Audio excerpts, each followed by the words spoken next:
you so much, Meredith. So I'll just introduce myself again briefly. Elise Carter-Boson. We just formed a new program actually at St. Scholastica, combining 3 programs, and we are now called Global Sustainability and Justice.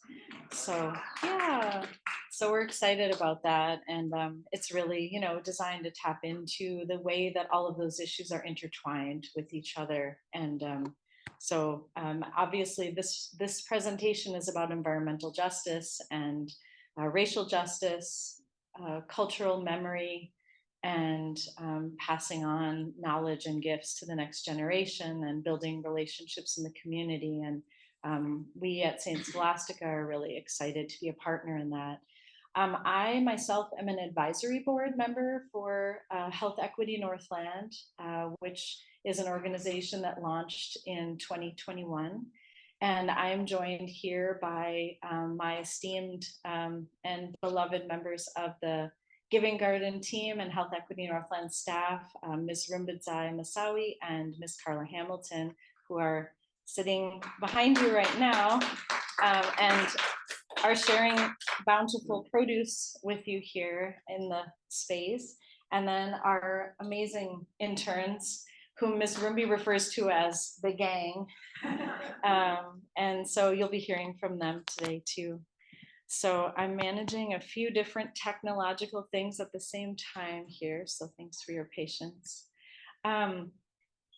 So the Giving Garden was born in the winter of 2020. It emerged out of an ongoing discussion by 3 powerful women in the African heritage community. Ms. Janet Kennedy, who went on to found Health Equity Northland, Reverend Pam Njeri, who was then the pastor of St. Mark African Methodist Episcopal Church, and Ms. Regina LaRoche of Diaspora Gardens, who is an organic farmer, storyteller, culture bearer.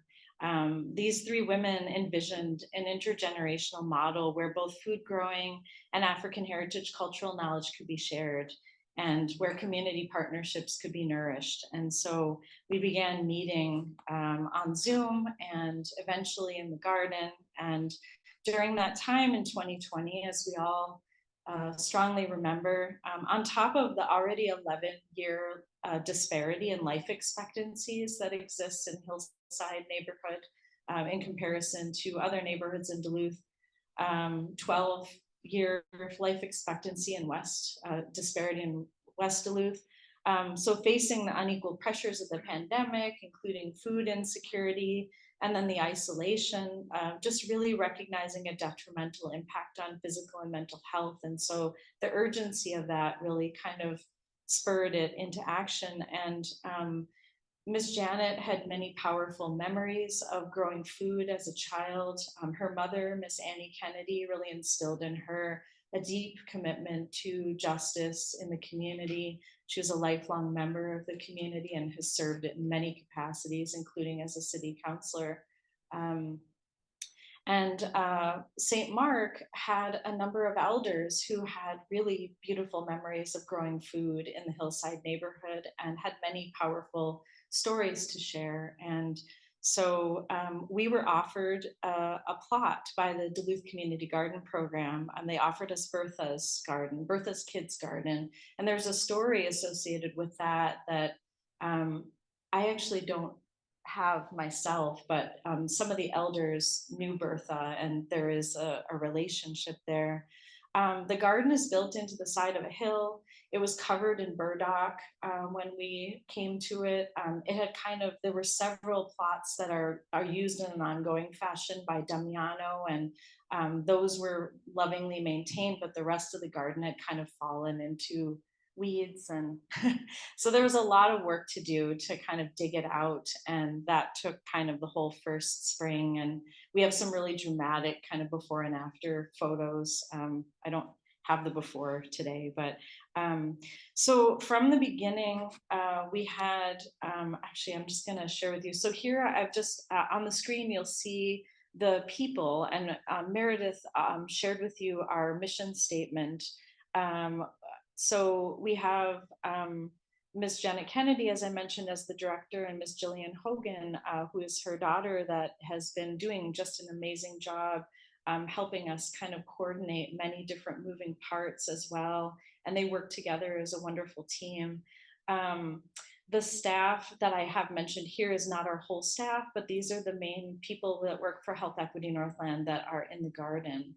And as mentioned, our project is a partnership between Health Equity Northland and St. Mark African Methodist Episcopal Church. So even in the beginning, when we were trying to decide what vegetables to grow, there were conversations in the St. Mark community asking elders and community members for requests. And we had a long list of different items that everyone wanted grown, some of which are very important to African heritage cultural practices, and like green tomatoes and okra and collard greens and others that people just wanted as staples. So you'll see here the front portion of the giving garden in the photo. I don't know which, my spatial relations are not very good, so I don't know which side of the screen it's on. But there, that's just the very front. And those are perennial berry bushes and things that grow continuously. And part of our goal with having those at the front is so that there's a bus stop right there, so that people could just grab something while they're sitting there. And sometimes we have cherry tomatoes growing there as well. So it's a good snack as you're waiting for the bus.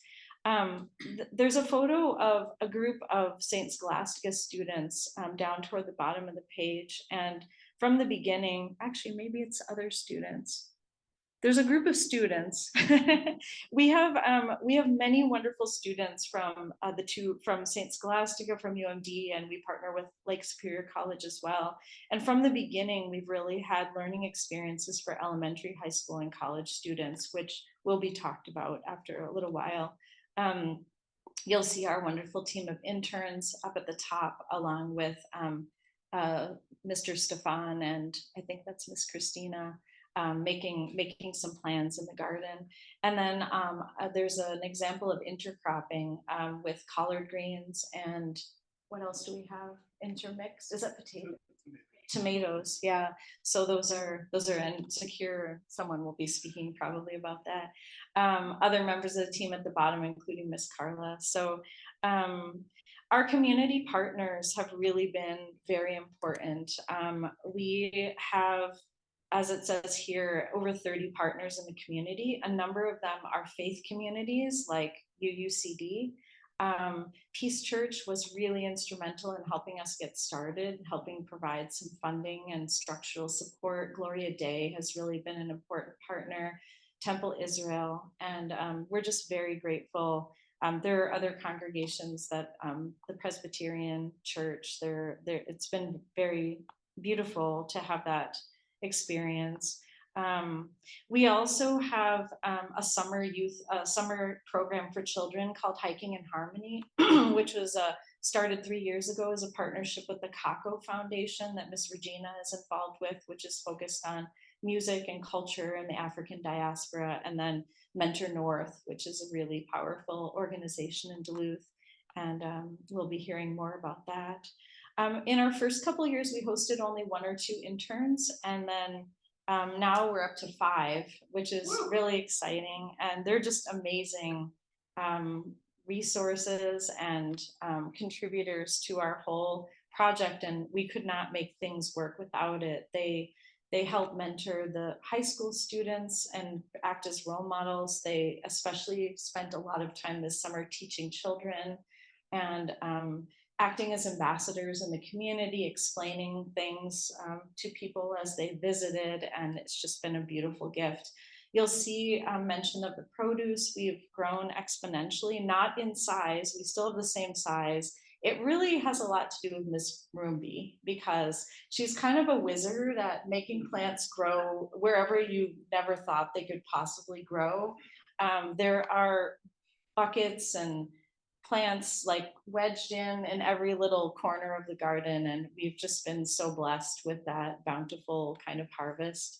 A lot of our seedlings are grown by other organizations, not a lot. We started off basically too with a number of individuals growing seedlings for us from different congregations. And now over time, our capacity has also grown because we've partnered with organizations like Equilibrium 3 and Community Action Duluth Seeds for Success. And so they growed seedlings for us, and Fond du Lac Tribal and Community College. We have borage and other indigenous plants that have been given, shared with us. And so it's just very exciting. Where does the produce go?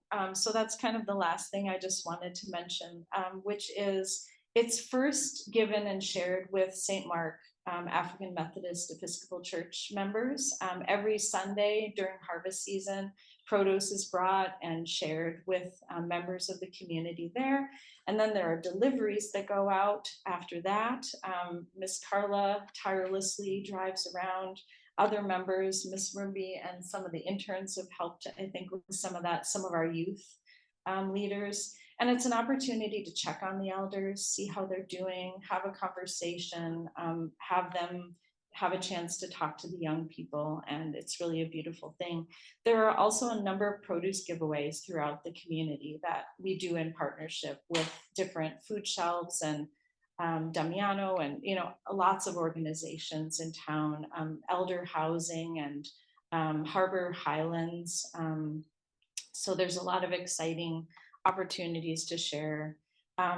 We also, through Health Equity Northland, do a lot of work related to health access. And whenever we have events to work on health screenings or opportunities to connect people to the healthcare system, whenever there's produce, it usually gets given away, or sometimes we're tabling alongside other organizations that give away food. So we're really trying to connect in our work how healthy eating and growing one's own food and having that that power to do that really interconnects with other aspects of health and well-being, and really trying to draw attention to the equity and access issues and how histories of redlining and other inequities have led to these disparities, and how we need to be working really consciously to work against those. So I would really love to, let's see, actually, I'm sorry. I have one last thing before I introduce Jana. So I have a quotation, I guess, on that note, and this is from Miss Rumby.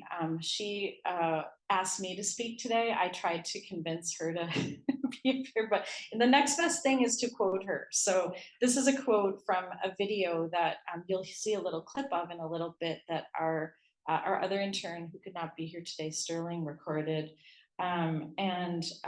This is something she said. She said, "Because we have alienated ourselves from what we eat, we have to relearn where our food comes from, especially our young people, and how it is really important to have healthy organic food. And those are the values that were instilled by our elders. The Giving Garden revives values of discipline, the values of sacrifice, the values of community, the values of sharing. And gardeners are happy people. That's why I love the Giving Garden.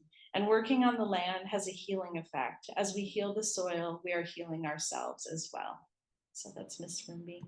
I would like to introduce Jana right now. She is just about to graduate with a degree in education, K-12 education and special education from UMD. She's student teaching right now, and she has been just an amazing resource in the garden, both for growing and for working with children this year. So, Jana. Hello, I'm Jana. So, like Miss Elise just said, I recently kind of graduated from UMD. Our program is 4.5 years, so I just have a little bit of student teaching left and then I'm done. I love working with youth of all ages across very unique settings, which is kind of how I got involved with the Giving Garden. And I've also always been curious about gardening and working with the land. So as soon as I heard about the opportunity, I said, sign me up, and I'm so happy that I did. So my role with the Giving Garden this year, sorry, it's a cute. I had the opportunity to join our friends at the Kako Foundation for the Hiking and Harmony program. And through this program, we gave kids a week-long experience centered around connecting them to the land through different immersive experiences in nature and around nature. So we did a lot of things like song and dance and storytelling, and that kind of really healed and cultivated our spirits. But then we also got to do things like bird watching. We learned how to play the recorder and the drums. We did a lot of hiking. We did stream studies, and it was just a really awesome way to have children connect with the land around us, who especially may not have access to it on a given day. I'm gonna go back actually. So one of my favorite experiences during Hiking in Harmony was getting our hands a little bit dirty. In the Giving Garden, I led kids through making a project, making something called a seed ball. A seed ball, it's like a small golf ball sized ball made from compost and flour, native pollinator seeds. And then you take that ball and you toss it in an open area and it grows to help out our pollinator friends. So to do this, we used a variety of local wildflower seeds to make our seed balls. And through this craft, we talked about the importance of pollinators in our environment, which of course helped us with this very bountiful harvest. And it helps children understand that without pollinators, we wouldn't have access to all of our favorite fruits and vegetables. The other interns show the participants how to water the garden and also how to make butterfly feeders that the kids could take home. But overall, Hiking in Harmony was an awesome experience. Working in the garden has been an amazing experience, and I'm so happy that I've been able to be a part of it this summer. Next up, I'll introduce Zakir. Thanks so much, Jana. Hello, everyone. I'm Zakir Hassan. Thank you so much for having us in this space. We really appreciate it. Thank you.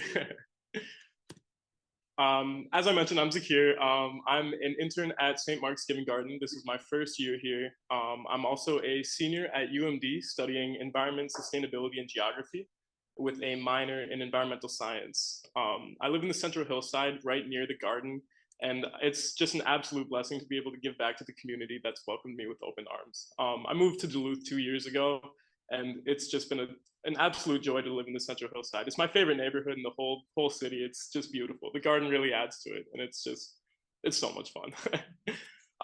As we heard, one of my favorite features at St. Mark's is the pollinator plot. We dedicate this space to specific plants that will benefit the local pollinators of the area.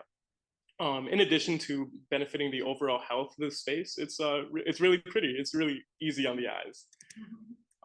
Some examples of the plants here, we've got bees feeding on the anise hyssop flowers. They feed on the pollen from there.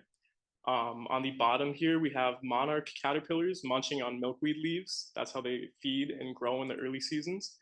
And the white prairie leaf sage attracts insects. It's got a very strong and potent odor that brings in all the friendly critters. And this is a full list of the pollinators that we have on the plot. Bee balm, black-eyed Susan, white prairie sage, anise hyssop. A lot of these are flowering plants that help the animals feed. And cylindrical blazing star, purple coneflower, yellow coneflower, borage. Those are all plants to help the aesthetic beauty as well as feed the plants. And next we've got our intern Savannah, who processes some of the produce that we've got on site. Thank you. All right, hello. My name is Savannah Kuncher. This is a picture of me in the garden. In the very early stages, you can see where our collards weren't this is actually a picture of our collard beginning plot. So you can see they've gone a long way since then. But I'm currently in my final semester at St. Scholastica. I study sustainability in the environment and global culture and language studies. So that's part of the two that are getting smushed together, as Elise described earlier. And I'm minoring in the German language. So that's the language that I studied in college. But working with the garden has been the most intensive learning and fun that I've had in all of my academic learning so far. Under my care is the herb garden. So, gotcha. Oh, I see now. I see. Okay. Here is the picture of the herb garden. You can see we have about 18 different herbs in the herb garden. I've kind of documented a few here that you can see in this image. Behind my little picture that says the herb garden, we have tomatoes growing in the back part of our herb area. That's just because we don't need a huge area of herbs because it's already so abundant. It takes a lot of work to keep up on harvesting all of these herbs throughout the season. Some of these herbs include, and you can see here, we have some chamomile, and that takes up a lot of space. We have some parsley, we have sage, rosemary, oregano, mint, basil, and thyme. You can see with the chamomile, this is one of my favorite things to dry. You just pluck off the head, and I put it in the bottom of my dehydrator, dry them up, make some tea out of it. You can use the fresh leaves, flowers as well. But I figured a fun part of today would be to show you how to harvest and process one of my favorite herbs, which is, well, actually, this is actually my general process for how to do herbs in general. I bring them home in huge bags, which I reuse. You can see parsley in my big shopping bag since it takes up a lot of space when you harvest it. What I'll do is I'll wash them and dry them first because they're laying on my towel. And then I'll put them in my dehydrator, and then afterwards I crush them up and I put them in pretty little cans. So that's kind of the general process that all of them kind of fit under. But my favorite is the parsley. This is such an involved process for me, and it makes me just really stop and spend time with the food that we produce. So parsley, you start off similar as most. You wash and you dry it.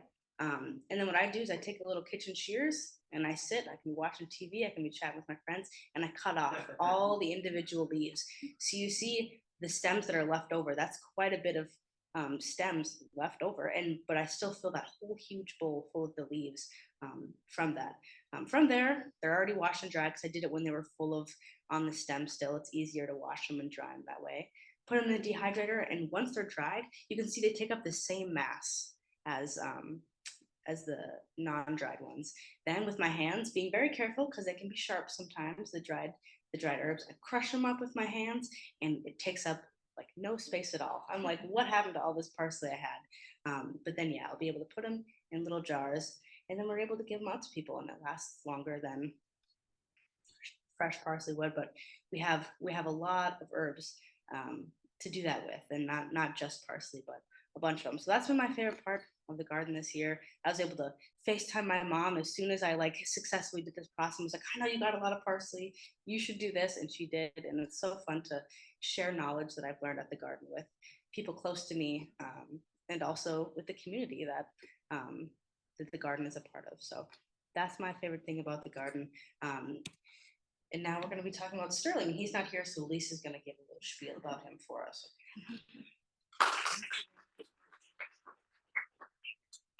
So Sterling is one of our amazing young people who started off as a high school youth leader in the garden and served in that capacity actually for 2 years, and then kind of moved up to become an intern as soon as he graduated from Hermantown High School. He's a soccer phenomenon, and he is taking classes at LSC. And the reason he can't join us this morning is because he serves as tech support for St. Mark African Methodist Episcopal Church on Sunday mornings. So he's very engaged in the community, a really caring and giving, gentle soul. And one of his passions is composting. It's something that he really took to from the very beginning and really loved learning how to turn the compost and learning from Miss Regina and then Miss Rumby about the proportions and those sorts of things. So it's just, yeah, it's one of his passions. This is a quote from him on this slide. He said, "I'm always amazed to be able to walk into the garden and it will be different every time, as well as just knowing that the air is fresher there than a lot of other places." So Sterling undertook a really powerful project this summer, and I think he and others will be continuing to build on this over time, interviewing elders and other community members in the garden. He also interviewed the interns and some other of our community partners and put it into a video. I'm going to show you just a tiny clip from it in a moment, but these are quotations from a couple of the speakers in it. Bernice Pepper spoke about the community building aspect of the garden, especially within the African heritage community. She said they come together and they meet in one space, and it's a safe space, and they can talk about anything while they pick those wonderful vegetables. John Johnson is someone who is tirelessly given of his time and talent to the Giving Garden, very generously. He's just there, like all the time, helping with many things, modeling practices and sharing resources. So he was speaking about the overall power of the garden, both for across many parts of the community. He said that makes a huge difference to someone who can't afford to go to the grocery store and buy good food. He was speaking about the power of raising your own food. Eating good food and being healthier can change people's lives. So I'm going to play a little clip, and my wonderful assistant, Brett, is going to mic the sound because it's a little quiet. Uh-oh. Hopefully. Oh, I'm not used to Mac. Sorry. Here it comes.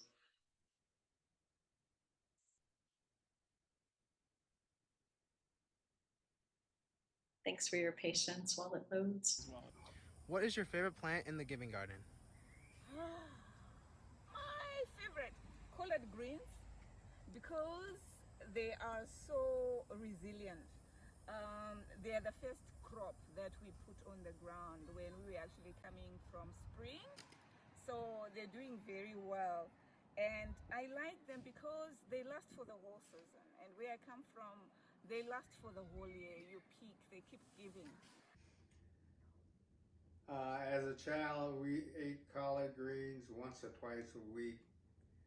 And when we were on a farm, when I was a little baby, I remember we had collard greens for supper often. They're easy to grow. They grow real fast, and we had a lot of people in the family who ate them. I love collard greens.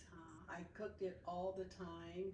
My auntie always cooked it. She showed me how to make it. There's different ways that you can cook collard greens, different ways you can season it. We always had at least collard greens for Thanksgiving, Easter, all different kind of occasions where the family got together. So if they did not have those collard greens, someone needs to go back and get them. Sorry, I don't mean to like leave Miss Gina out here, but wanting you to have a chance to hear a little bit. Would you be able to help me get back? Thank you so much. Thank you. So appreciate it. Yes. So an opportunity to hear a little bit from our elders and from Ms. Rumby, our lead gardener, who is really the soul of the garden and the heart of it, and someone who really mentors all of our young people. But you know, one of the things I wanted to mention about Health Equity Northland and the Giving Garden is that we have very much a team mentality. We have the Giving Garden team. So everyone helps mentor the young people. I've been bugging them periodically about different things, and they have the opportunity to learn from everyone who's in the garden, Stefan and Christina and everyone who is out there working with them. So just mentioning that, and then there was one other thing that I forgot. So I'm actually going to pass it on to Austin, who is also a beautiful example of the way in which I think this project has empowered people. That was what I was going to say. Miss Janet really has this philosophy of really empowering others around her to take leadership and to really believe in their own gifts and to know that everyone has a role to play, and to feel very welcome as part of the team. And Austin has really deeply embraced that. He is not actually formally hired as an intern, but he's just given very generously of his time as a civil engineering student at UMD.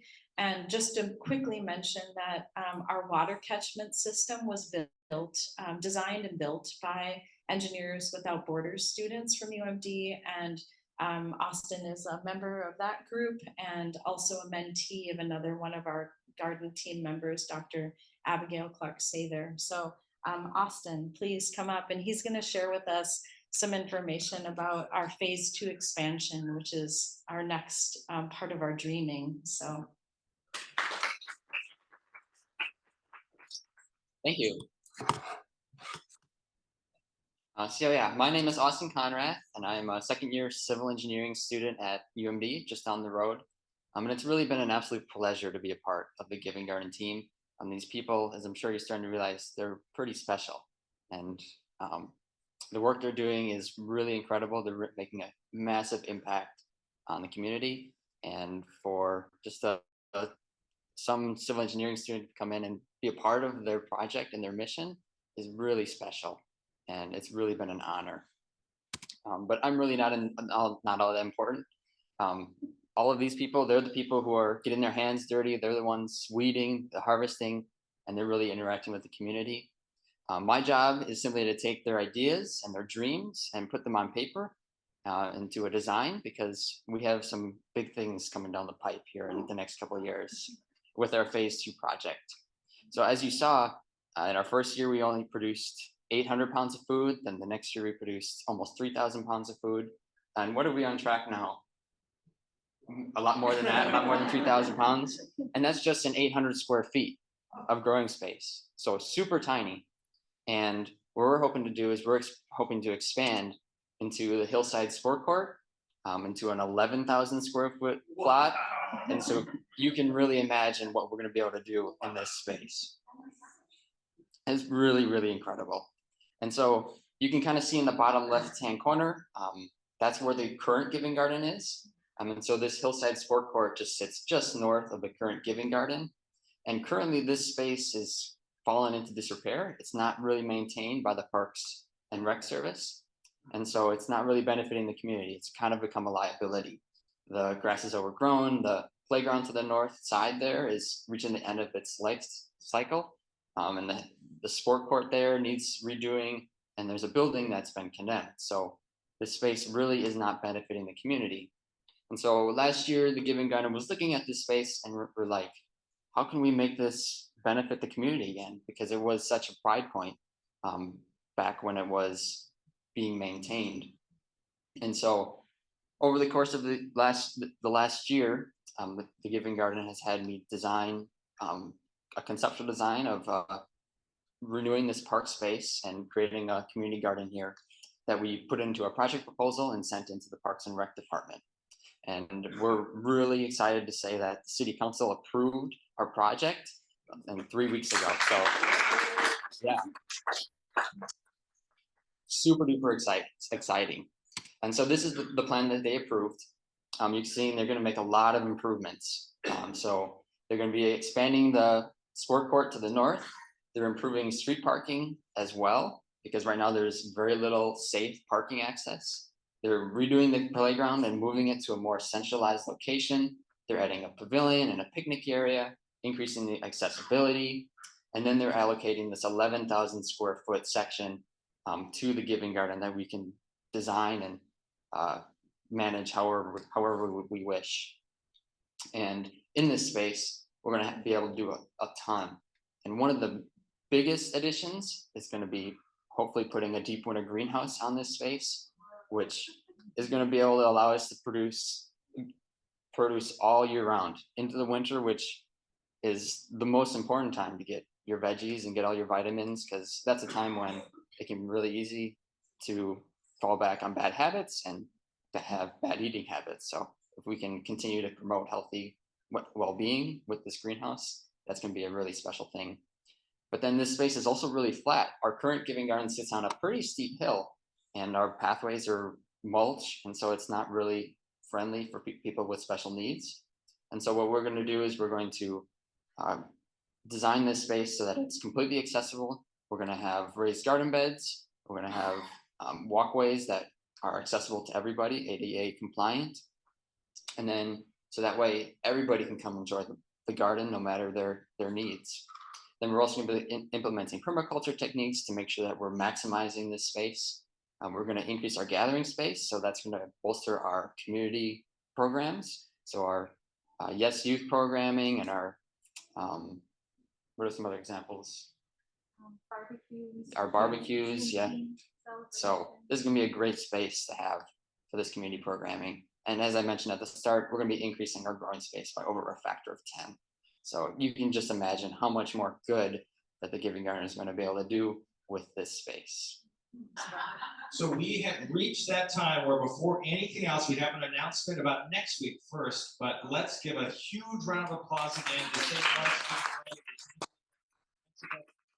All our speakers this morning.